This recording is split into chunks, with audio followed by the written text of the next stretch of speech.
Hey, anyone who's been paying attention to my Twitter feed at all or other ones knows I've become a bit of an evangelist for this Kevin Smith video about his mental health issues and how he has managed to get through them so far. Because partially, well, was a personal issue. I'm going to address that separately in a separate video that none of you are all going to see unless you go on hit my Tumblr page. Normally you wouldn't see it at all because I privated it, but the person involved has got me blocked, so guess what? It's going to have an audience, but only over on Tumblr. Here, this is going to be some more general purpose. So, but basically, he imparts some information that is, I think everyone really needs to see this because it goes to basic human behavior, why we do the things we do, and what sets the gears in motion to carry us really through the rest of our lives, unless we're challenged on it and have to actually go back. Okay, now why is this happening? Because most of us go through and we have no idea why certain things set us off, or why. But let's just get into it. And full disclosure, I did get this. It was briefly on his personal YouTube channel. The main thing is on People Magazine's channel. But for a brief shiny moment he had on his own channel, unedited, it wasn't none of the naughty words bleep, so it's pure Kevin. And I managed to get it before that happened, so here we are. So let's just roll it. Hey kids, it's me, Kevin Smith. 5 years ago, I had a massive widowmaker heart attack. I don't know if you heard about it. Of course you did, because I would not stop talking about it for 5 years. It was the most exciting thing that ever happened to me since Clerks. And yes, we all heard about the heart attack. We know all about. We even made Clerks 3 about the fucking heart attack. Yes, we got that. Okay.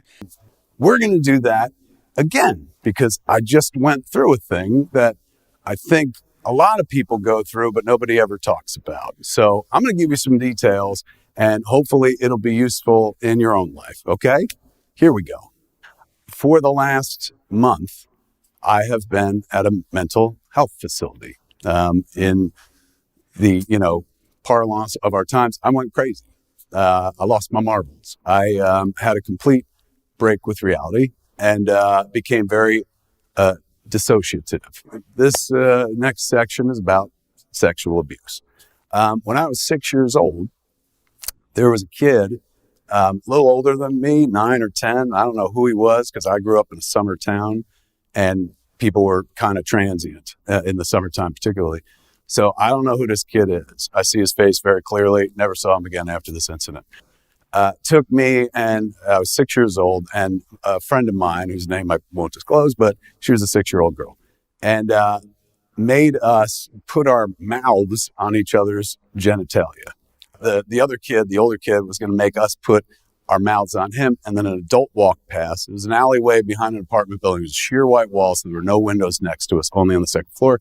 And on the other side of us was a fence that had grape leaves covering it. So unless you walk right past the alley, you never would have known what happened. You wouldn't even seen us. And luckily, some adult did walk past the alley. It was like, what's going on? And chased those kids away. And then I went home and never said anything because I was scared and humiliated and ashamed. And, I was a Catholic kid, so I was like, God, and worried about sin and whatnot, and never told anybody about it. That's one point, guy. He's been carrying even his own folks didn't know apparently about this. He's been carrying this, and as he would say, he would brush it off later as if they were just playing doctor, and read it that way. But I know it's used to saying, if your kids, if something happens to you, tell your parents. Unless it's your parents doing it, then tell somebody else so it stops. But this should not be happening. But those carefree early 70s, weren't they? I've told the story in my life to other people, but always presented thusly. I played doctor when I was a kid. Recently, when I was at a facility called Sierra Tucson in Arizona, a mental health facility that literally saved my life. I was talking to my trauma therapist, Kelly Parks, and I told her this story. And she stops me dead. We were walking around the track and she goes, Kevin, that's sexual abuse. And I said, no, it's not. We were playing doctor. And she goes, Doctor is, I'll show you mine, you show me yours. If there's a third party instructing you what to do and it's against your will, that's sexual abuse. And so blew my mind. And I was like, why my whole life have I thought I was playing doctor? And Kelly said, because it was a traumatic event. Something insanely traumatizing happened to you. And in order to live with that, in order to survive after something like that, your coping mechanism was to minimize it, to make it small, to make it, well, we just played doctor. Perhaps because later in life, I heard of other people getting abuse, or sexual abuse became more talked about. And since it didn't sound like other stories I heard, I was able to keep it small. And that's what we do. Everyone suffers trauma and then tries to keep it small in order to survive. It's a survival mechanism. Something just occurred to me, actually. This is not just a little kid thing. It occurred to me. So I was watching a while back old reruns of VH1's Bands Reunited, and the deal with the band Scandal, Patti Smythe and all them. And when they basically fired the band's founder and guitarist, his memory was kind of gone. He played. One thing was a big deal, and Pat, what, you were there? No, that's not what happened. And she played out that he was humiliated in front of everybody and fight. So yeah, we do it even as adults. We try and blow this stuff. Oh, I can do, and move on. It's like, no, it's a traumatic event. You know, this guy got fired from a band he founded and put his heart and soul into, and you know, in order to cope with it, it's like, instead of falling on the pieces, blow it and move on. But yeah, that's why eyewitness testimony is usually crap in a court case, because memory is very mutable. I'm thinking something not really traumatic in this case, but it's like discussion about, we're talking about, Batman movies. And when they first announced that Michael Keaton was, got to be Batman, and I, in all sincerity, thought, I thought, we give him a chance. And a roommate goes, no, you didn't. You and this other guy were screaming it's going to be high, hell in high, it's going to hell in a handbasket. You were both. I was like, oh yeah, we did, didn't we?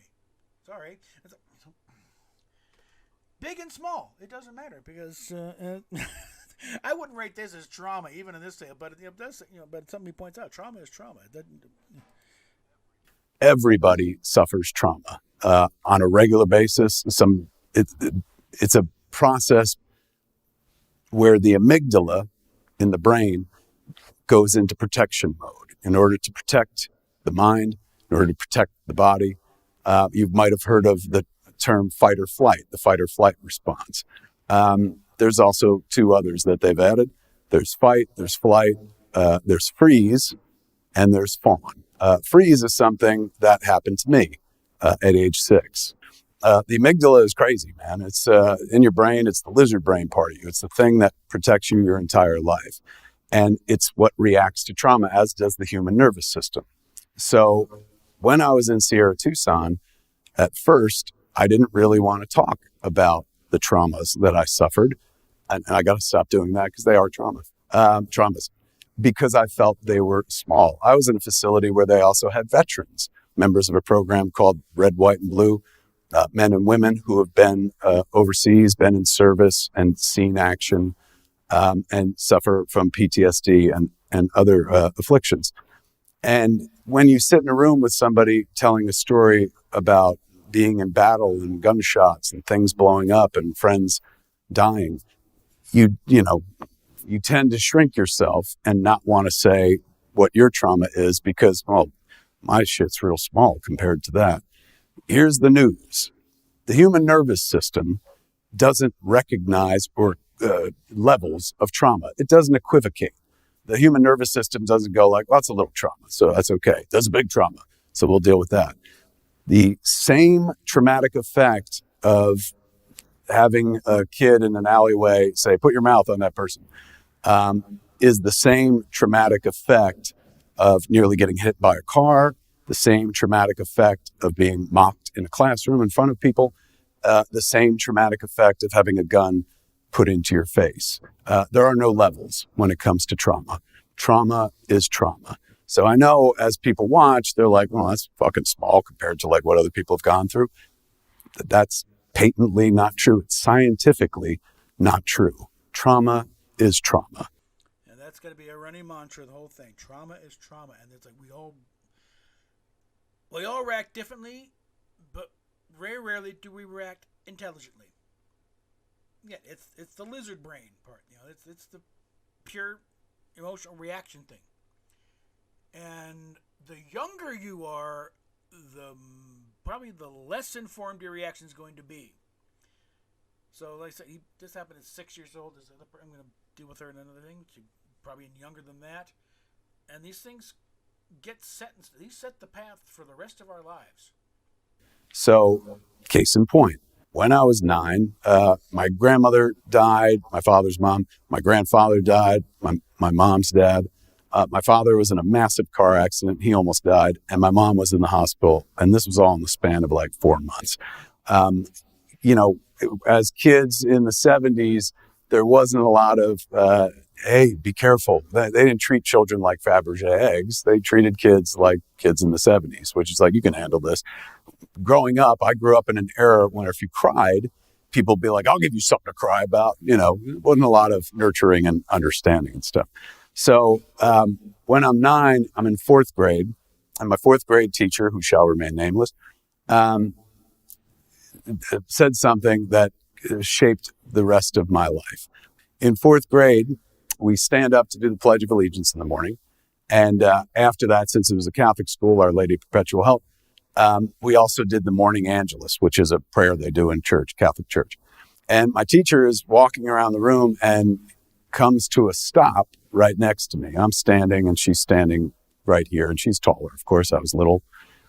And I felt her looking at me. Like I felt her eyes boring into me. And finally, before I sit down at my desk, I look up at my 4th grade teacher. And my 4th grade teacher, who was a woman in her 50s, looks down at me with the most abject disgust in her face and says, ugh, the gut on you, Mr. Smith. Saying that in front of a room full of your peers, someone who's, meant to be caring for you and somebody you respect because that's the teacher, devastated a kid who didn't have the tools prepared for that. I'm sure there are people like, you think that's bad? I've been through worse. That's called playing Trauma Olympics. I'm sure people have been through horrible things, way more horrible than that. But the central nervous system reacts the exact same way in everybody. Trauma is trauma. Remember that. The next incident that happened very closely to that was we were all at the Long Branch water slide and going up and down and having a blast. It was the early summer. And 4th time up to the top of the water slide, there's a teenager who sits at the top and is like, stop, go, stop, go. So the people going down the slide don't pile up on each other. And the kid, random teenager, stops and goes, stop. Pregnant ladies can't ride the slide. Sounds minimal. And even now, I want to discount it. I want to bring it down. I want to be like, oh, that's not as bad as ... But again, trauma is trauma. Now, I'm going to take you from those 3 incidences, 1 at 6 and 2 at 9, into the present and show you how it shaped the rest of my life. A 6-year-old kid who was terrified of being told to do something that was completely foreign to him, was directed to do something that disturbed his core values. Guess what that little kid grew up to be? A director. Because nobody's ever going to do that to me again. I'm going to be in charge for the rest of my life. Nobody's ever going to tell me to do something I don't want to do. The stuff that happened at 9 ties directly into the body dysmorphia I've had my entire life. I have always seen myself, and even now, I see myself as disgusting. I see myself the way my 4th grade teacher, I don't want to give her name, saw me. That look on her face and the thing that she said must be true. Here's an adult who is in charge of me, who I spend 5-6 hours a day with. So if she's saying it, this has to be true. Now, that's not part of my core values. That's part of my core beliefs. Your core values are immutable. They come to you in childhood, your parents instill them and whatnot. And even as you grow, you can add more, they're what you stand for, what you believe in. Your core beliefs are completely different. That's the truth or the untruth that you tell yourself constantly. So my entire life, I've seen myself the way my fourth grade teacher saw me, the way the teenager at the top of the water slide saw me. And, those of you who have seen me over the years, I've had a lifelong battle with my weight that's gone up and down. At top weight, I was 330 pounds. Today, I stand here at 180 pounds. But 150 pounds later, gone, I still see a fat 9-year-old kid because that's all those two people saw. And I minimize that my entire life, as people are doing as they watch this right now. Like, I was called fat when I was a kid. Well, I'm sorry. I'm really sorry that happened to you. And I hope it didn't affect you the way that it affected me deeply and shaped who I became. Literally, sometimes physically shaped who I became. Again, I'm not blaming any kind of trauma for this. It's just sort of a general, again, being, growing up as, the baby of the family, but also one of the shorter kids around, because, unfortunately I come from a long, the last name of Little Page. Yes, we've had a long line of short folks. Going back to medieval times, we're even there, but tend to get ignored and blown off a lot. And also having been, again, tested early on for what is your aptitude level, and it was recommended to my parents that we put in an advanced program. They would just keep him his own age, and thanks a lot, because then I ended up being the underachiever type, because school was boring. I was reading at several levels above everyone else. Okay, but this gendered an attitude of one of the things that really sets me off is being ignored or blown off as something like just interrupted. That was a constant thing. And where has it taken me? It drove me to try and get a career in broadcasting, where no one's going to tell me to shut up. You're going to listen to me. I have something to say. Listen.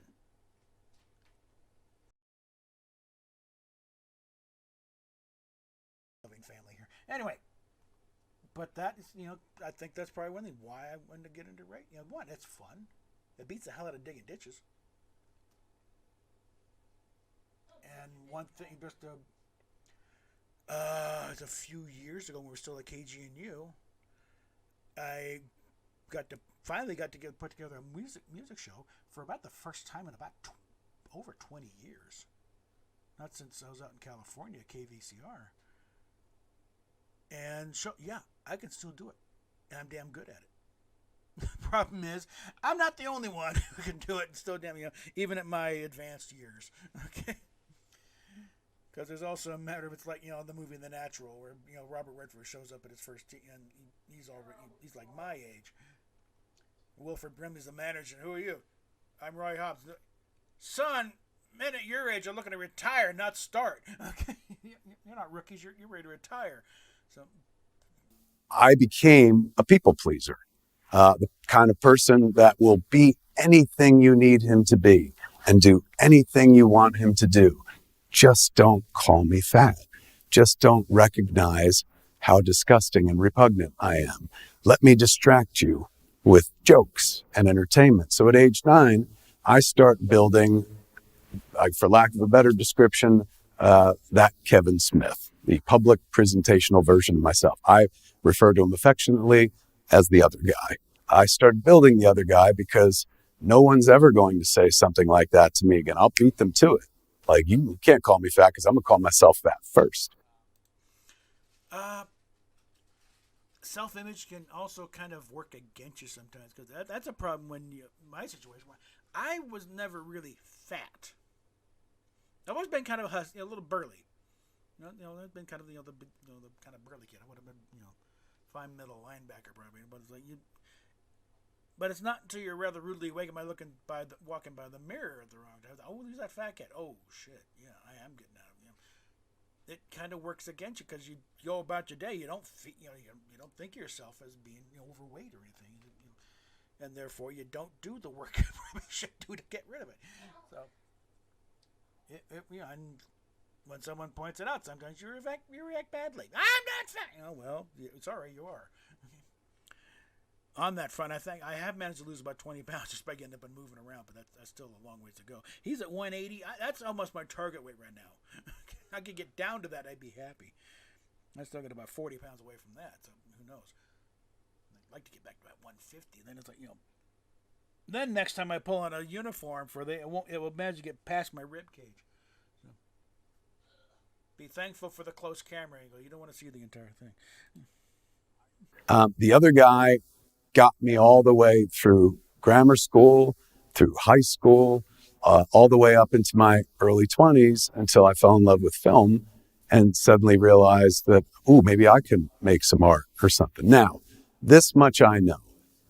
Me, the authentic Kevin Smith, made Clerks, not the other guy. The other guy came online as an adult once Clerks was accepted and bought. I was 23. I made a little black and white movie with my friends, the first thing I ever made. The human brain doesn't stop growing till age 26. So to this unformed brain full of self-esteem issues and self-loathing, is introduced a world going, hey, we like what you did. That was great. I mean, this is something that happened back in high school and grade school as well. Anytime I was on stage and performing, people clap, people laugh, and nobody was saying, ew, you're disgusting, you're fat. So I leaned into that very heavily. And in September, something happened in my life right before we were about to start the convenience tour, Clerks 3 convenience tour. And we had like a 94% sell-through or something like that, and 52 cities to go to with thousands of people to see. And I didn't have time to take care of my mental health. I just had to go. Like so many of us in life, we have so many things to do. Some of us have multiple jobs, and we power through. We've been taught to just power through, get to the other side, fake it until you can make it. I would say one, I've never really liked the just power thing, because sometimes something I probably learned that one this is probably a fault of my parents, my dad, because never really installed that strong a work ethic. I mean, when I was in a job, yes, I would work through it, but I was also cognizant of the fact that, hey, sometimes you just can't do it. Okay, I'm too tired, especially nowadays. My limits now are shockingly bad. But unfortunately, because of the rules, I don't qualify for disability. So we're trying to keep a tap dancing routine going until I can reclaim my retirement a few years, which I am still qualified for, and then I can finally relax a bit. Until then, it's going to be a Bataan death march here. But I'm going to say apologies to Kevin right there. I have both Jay and Silent Bob Reboot and Clerks 3 on. I think they're both on Blu-ray. I know Clerks 3 is on Blu-ray. They're on Blu-ray. I haven't watched them yet. Sorry, I'll get to them. It's just life. It's getting in the way. But yeah, it's like you can ride these things, you can ride them to great heights, but sooner or later, you're gonna run out of track. And here's where we're getting to here. Yeah. So at that point, I kind of put the other guy completely in charge and let him run the show. And that's because all of my self-worth, all of my value, my validation has never come from inside of me. Historically, I have not been able to validate myself. I needed you. I needed him, her. I needed an external force to tell me, you're worthy, you're good, there's nothing wrong with you.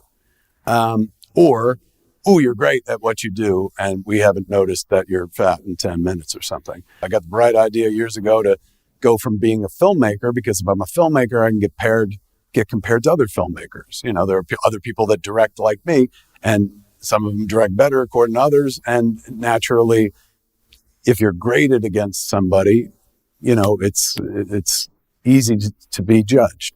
Epictetus, one of the Stoics, had said something to the effect of, if you want to win, enter a competition in which you are the sole contestant. I'm kind of paraphrasing that. And so at that point, I was like, oh, I will become myself for a living. My job will be me. And the other guy went from being something I would pull out and put on stage to being on 24/7. The dumb thing about making yourself your job, kids, is that the moment you wake up, you're working until the moment you go to sleep. And I burned out over time because you need a rest. That's a problem with being a YouTuber, frankly, and other content creators on different things. It's like, you know, if you're just putting yourself out there, guess what? You're always on. So that may be part of why my channel's not getting this much, because I don't want to be on all the damn time. I want to be on when I'm ready to be on, like now. Add to this my codependency. I am an incredibly, insanely codependent person. That's the people pleasing. If you need help, my hands instantly go on my hips. What can I do? I go into hero mode, hero complex mode. I can solve your problems because I can't solve mine. So it's much easier for me to focus on you. Then I don't have to think about me and my shit. I can think about you. You know, in that way, you tend to be somebody that people, with intention or not, use up. And we only have so many resources.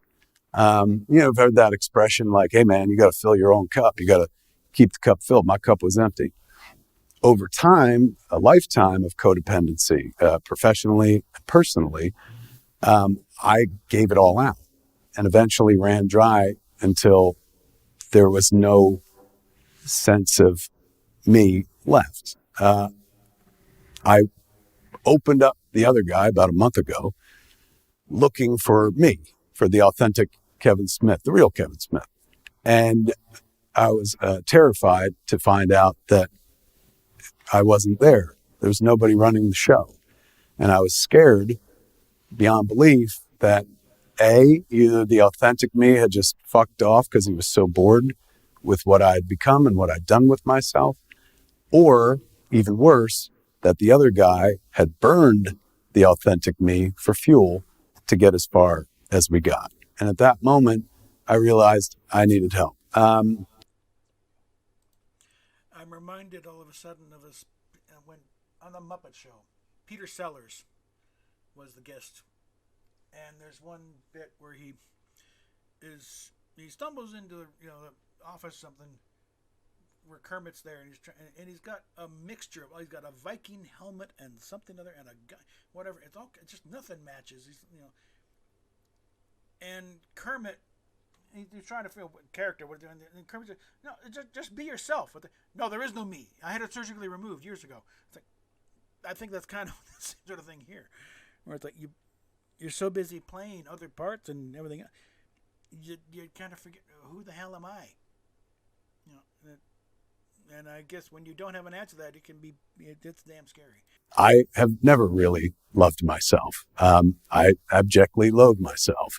I love the other guy. The other guy is my creation, is creation of a 9-year-old, perfected to the point where I was able to inhabit the other guy for a living and let the other guy do everything while I sat back and watched, as a passenger in my own life. And that's not healthy by any stretch of the imagination. What they taught me at Sierra Tucson, Sean Battle, my process group therapist, who was wonderful, Dr. Falk, Kelly, they taught me to be mindful, to be in the moment, to breathe. Really comes down to just breathing, because this is a mind bender.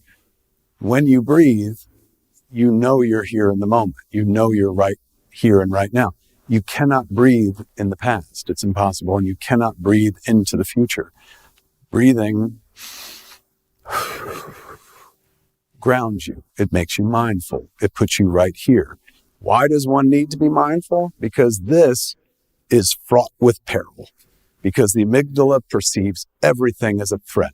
You're at work and you're like, hi to somebody, and they don't say hi instantly.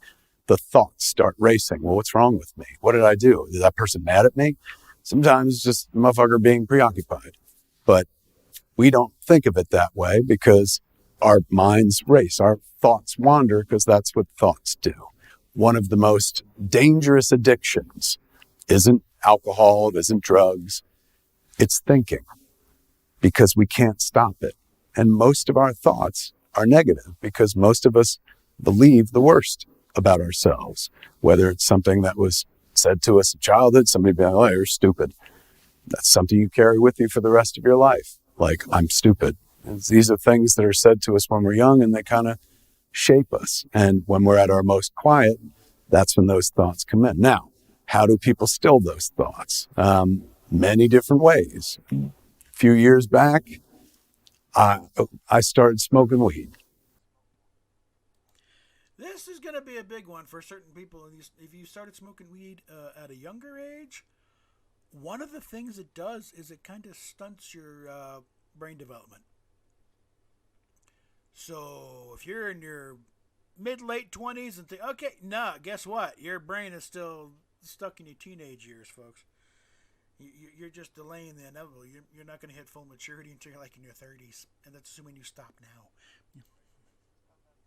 On a regular basis. At about age 38, I'd smoked weed throughout my life a couple times and was never really for me, I thought. And then at age 38, I started smoking, and I was like, well, this is great. Why isn't this for me? I mean, I made all those movies about this. I enjoy this because THC, CBD, cannabinoids, all have medicinal value to the body.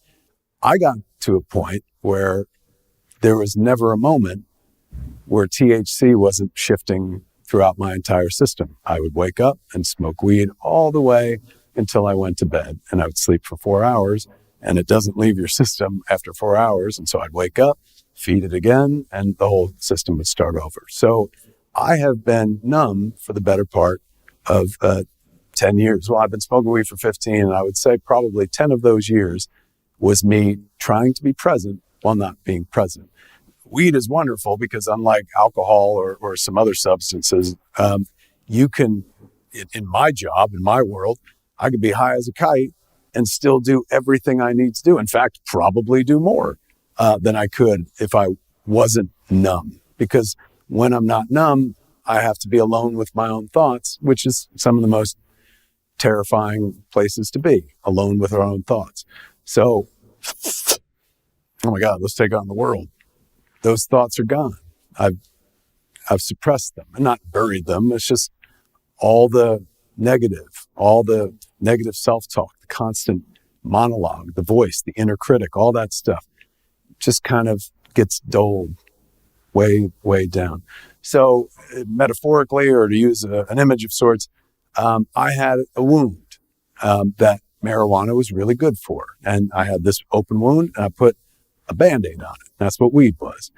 But the wound kept getting bigger and bigger, and then I put more Band-Aids on it, more Band-Aids on it. And by the time I walked into Sierra Tucson, I was a mummy, just covered in bandages and not really present in the real world because constantly I was numbing myself. And wait for it, I'm not going to smoke weed anymore. I know that may be disappointing to a bunch of folks. Sorry. Silent Bob should be smoking weed. He didn't when he made those movies. So he did when he was making the later movies and stuff, which could explain, yoga hosers. But I've stopped. It's been over a month since I smoked weed because I don't want to be numb anymore. Who else sees a Clerks 4 coming? Because Clerks 3 was him dealing with the heart attack and driving him to do stuff to him. I see a Clerks 4 in the offer at some point. When you're numb, terrible things happen. When you're not present with your thoughts. And sometimes those thoughts can be treacherous. But there's ways around treacherous thinking. Being here, present in the moment. And they gave me this life hack. which is called 54321.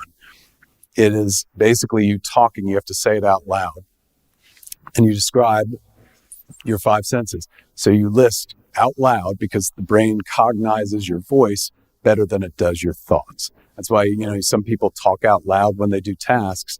That's a very effective way to get things done. You're actually informing the brain. So Remember that next time I'm talking to myself here. I'm actually, doing a very good thing. I'm making sure it gets done right. I don't wander off on it. Okay. So this 54321, which is insanely quick and very useful, and anybody could use it, and it takes you out of the past and out of the future and brings you right to the present, is as simple as this. You say it out loud. 5 things I see: the light, the camera, my hands, the floor, the ceiling. 4 things that I hear: the traffic outside in Los Angeles, my own voice, my feet, the rustling of my jacket.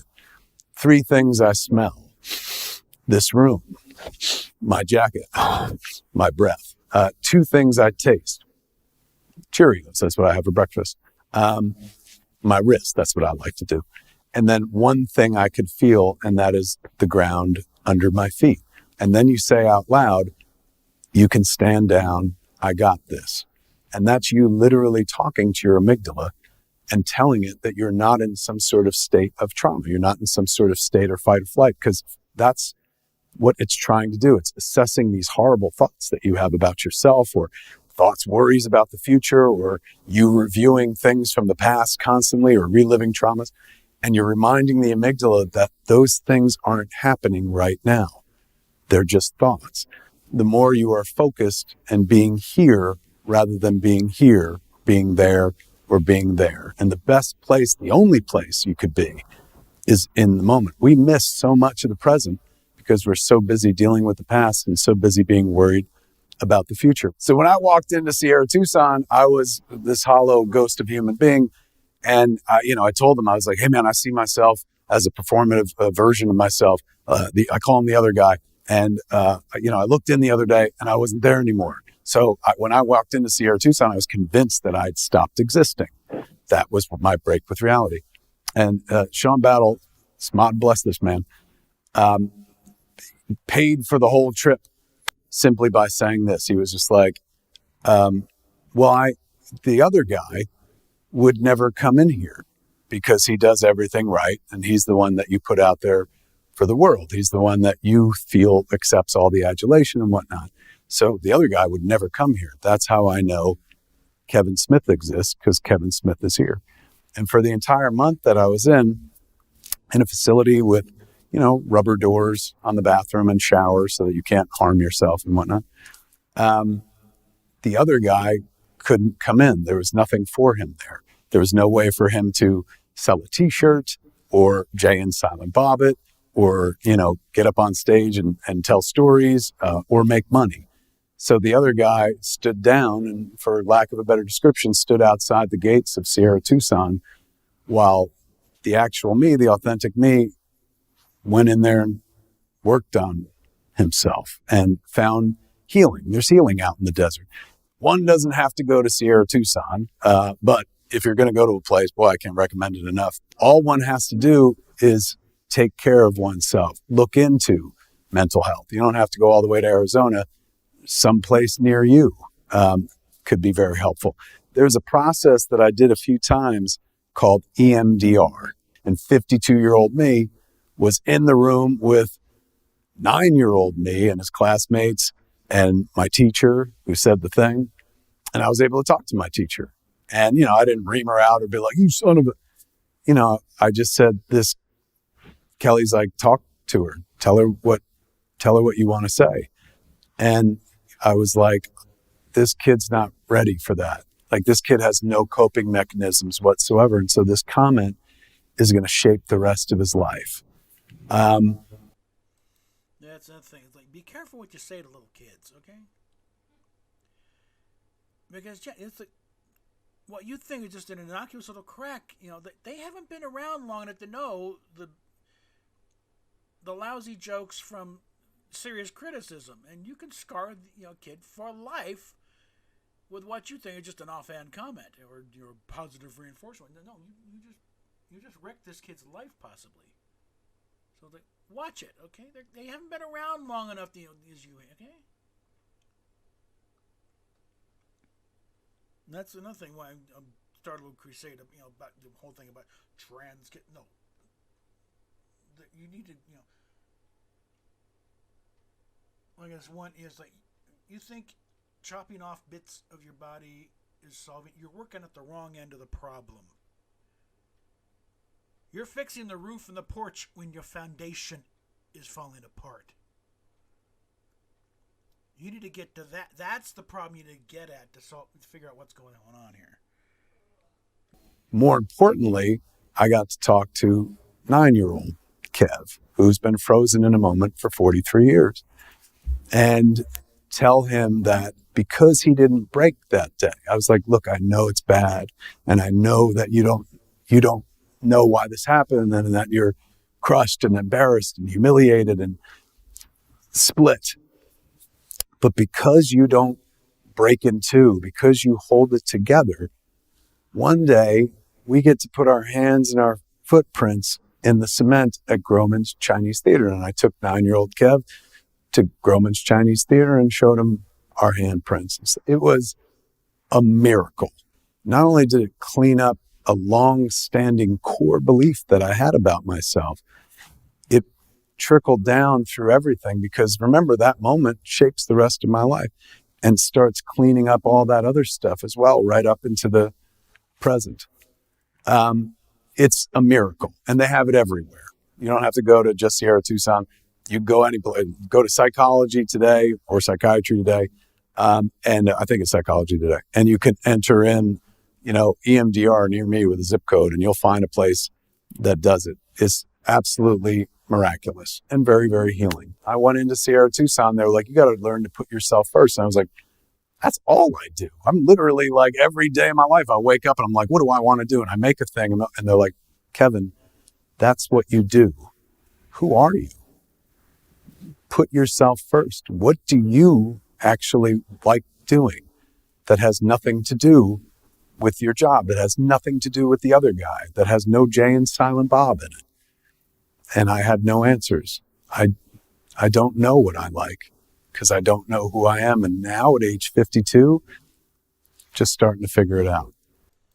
That's the thing. You get blown off. You're an old man. We weren't always old men, okay? And I've been saying that we didn't get this old by accident, okay? We got here by not falling into the pitfalls, or at least not being suckered, being totally destroyed by them. It would behoove you younger kids to listen to us older shits, okay? Because, we've been down this road a little further, and don't take that left turn back there. That doesn't go well. Okay, go this way. Trust us on this, okay? So, the old thing, respect your elders. There's a reason why. It's not just being nice to the old folks. Remember, they've seen this shit before, okay? Nothing you can come up with has not been revealed to us at least 2 or 3 times before in some other form. And also remember, we used to laugh our asses off stuff like Blazing Saddles, okay? So, stuff that would literally would not be made today. If it did, it would get an NC-17 rating. So you can't offend us, okay? So one of the things that I found when I was in there was a group called Coda, which is Codependency Anonymous.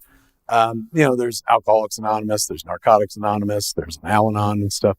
But I never felt a place in any of those communities because I didn't suffer from those afflictions. But Coda, I was forced to go to the group one day, and instantly I was like, oh, this is where I belong. Surrounded by a bunch of other people who see the world the way I do, who see themselves as so minimal and so terrible and so unworthy of love that they'll do anything to get it from somebody else. And when I was leaving Sierra Tucson, like I had 2 weeks in a row at the Coda class, they always ask somebody who wants to lead the group, facilitate, if you will. You open up the book, you read what you're doing and stuff like that. And I did that, and I loved it. I thought it was great. And right then and there, I was like, I'm going to start holding Coda meetings. Like I got my own movie theater, Smod Castle in Atlantic Highlands, New Jersey, and we're closed on Mondays and Tuesdays. So I figured on Monday nights, like 7:00, I'm going to start holding Coda meetings. Man, anybody can go as long as you're codependent. And I thought about it a lot. And so did the other guy. Because the moment the other guy heard that I was gathering a crowd, he was like, all right, how do we make money off of this?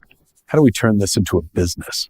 But you can't. Can't charge fees. There are no dues. You can't make a fucking t-shirt that says Jane Silent Bob, strike Coda or something like that. It's about anonymity as well. And right then and there, the other guy kind of fucked off, and I realized that that's the authentic Kevin Smith. That's something that I would like to do. And now I'm going to start figuring out more of those things that's not related to what I do for a living. I'm not putting away what I do for a living. I built that other guy and I love him, but I'm going to maintain him now. He's not going to maintain me. So it was quite the experience that I had. And I'm going to wrap up by telling you like my favorite thing that happened when I was in there, other than getting healing and saving my life, which is honestly what I feel they did in there. I was in there with another patient. We can't use names, but he's a great guy. And he came from Detroit and he was sitting next to me. We're eating. It was his first day there. We were in the dining hall. And, I was engaged with everybody because that was the real Kevin Smith. I wasn't putting on a show or trying to entertain. I was just me. And so we were chit-chatting and his first day in, so nervous, maybe quiet, a little reticent to engage deep, but I kept talking to him. And finally at one point he was like, man, you know what? You remind me of that guy from the movies. And I was like, all right, here it comes, man. He's going to be like, yeah, well, I do play Silent Bob from time to time. And before I could say anything, he goes, Robert Downey Jr. And that was worth the price of admission alone. Like, I know I'm trying to figure out who I am, but having this guy say that I looked and sounded like your mannerism like Robert Downey Jr., I was like, I love Iron Man, but not as much as I love Kev. And that's what I'm going to try to do for the rest of my life. Love Kev and put him first. In that setting, I mean, really, anytime you get compared to Robert Downey Jr., I guess it's, I'm sure it was meant as a compliment, but it's like considering the shit that he's gone through, I'm not sure how to read that. If there was, like, although it did remind me of, because when I was living out in California, I would drive one of my roommates to AA meetings all the time. And while he's in there doing the whole thing, I'd be out in the lobby, just hanging out. Because you can do it, you don't have to go to, in there and do, hi, I'm an alcoholic. No, And there's one point I was giving this one girl a ride home or something. And and how long you been sober? And it's like I hadn't drunk anything. It's like 26 years. It's like, and there's and someone else made a comment about how it's like I'm like a user never used because I've been around enough boozers and druggies in my life. And it's like I already picked up on the thing of the pitfalls. What you don't want to do. It just leads you here. So I knew all the crap. Okay, but I didn't actually do it myself. I picked up the info from others. So I was able to relate to these guys in a strange way, even though having never actually done anything. I didn't have really my first beer until like I was in my 30s. It's like Kevin with pot. It's like been around it all the time. I've been offered it as a kid, But it's like no, I think I got talking to one sip of champagne when I was maybe 10 or something. It's like yeah, it never bothered me. But it was after it was a South Park group we kind of hooked up with briefly. And I managed to get all the leftover beers, a lot of Heinekens, and I tried.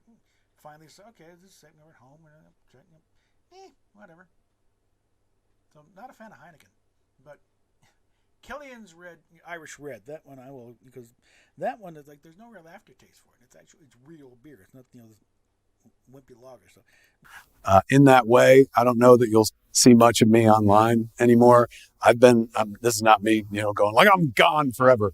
But I have been a creature of the internet for 27 years. I started back in 1995 trying to find out what people thought about me in interactive forums. You know, we had a VSQ message board for years before there was a Twitter, and that opened up the whole world to giving me their opinion. So it's not like I'm quitting Twitter or something like that. But if you want to see me, you'll see me live wherever I do live shows. Come to Smodcastle and watch a movie and stuff. Come see me when I'm on the road, and we'll talk. But don't look for me online, kids, because I'm going to be looking for happiness. You know, the other side of the hardest thing it is you'll ever do in your life is your joy. And isn't that worth getting to, at least before I leave this best of all possible world? So, in conclusion, not crazy anymore. Deal with your trauma, folks. I'm dealing with mine, and it's improving my life vastly. So hopefully this information is useful to somebody. There's no, link to click to sell anything and whatnot. This is just me learning something and passing it on to people that I care about. And I care about all of you, even the ones who are like, I fucking hate this guy. I don't hate you. I care about you. I just don't need your validation anymore. And that's good, because now we could just be friends. So there it is. Thanks for listening, everybody. Go take care of your mind. That's the thing. This is stuff that really, you don't have to have a total dissociative break with reality and major identity crisis where I don't know who I am anymore. This is useful stuff for anybody. But especially if you're going through a situation where you think, you don't know, you think you're something else or whatever, and, reality is kind of, not there. This is very important stuff here. And that's why I'm kind of joining the crusade here to, hey, people, listen. This is important stuff. Pay attention. Not just to what Lunchbox is talking about, but no, pay attention to yourself and actually take a look. Why am I doing the way what I'm doing here? I mean, look, personally, I've always been a little too arrogant, frankly, to be codependent. So I've never really given a rat's ass when I was because that was blowing me off. I think because I've been ignored and interrupted and constantly, screw you. I'm going to make my point whether you like it or not. But let's see, let's get this over here. But yeah, it pays to kick back and look at what you're doing, and try to. And if you need a little help, going into, digging into, okay, how do I deal with this? It's like there's people out there. The entire psychological hasn't been completely corrupted. Especially if you avoid saying certain key words, because part of my thing about the trans thing is it is based on junk science, but it got baked into the system too bad before it got revealed as junk science, and that's a whole nother fight.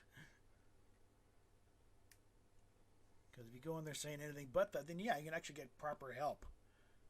Get this thing dealt with. Because if Kevin had gone in there, saying he was trans, it would have been a whole nother ball game. Okay, he would have been directed on a whole nother path because it's baked in. Affirm only. Don't ever challenge or know that. Why that? I don't know. Because if he'd come in claiming to be he really identifies as a double amputee with one eye. No, stop it. You're stupid. No. But again, that's another topic for another day. Probably the next video I do, which again, most of you probably will not see. But the carnage of the mental health situation has gotten far enough. Too many people have not, looking into their own thing. They're getting bad advice from wherever. And that, again, we're getting violent episodes here. We're getting people flipping out on subways and shooting up schools and other things. Like, we need something to stop. And this is my contribution to trying to stop it, to pass this word on, getting to spread the message as much as I can.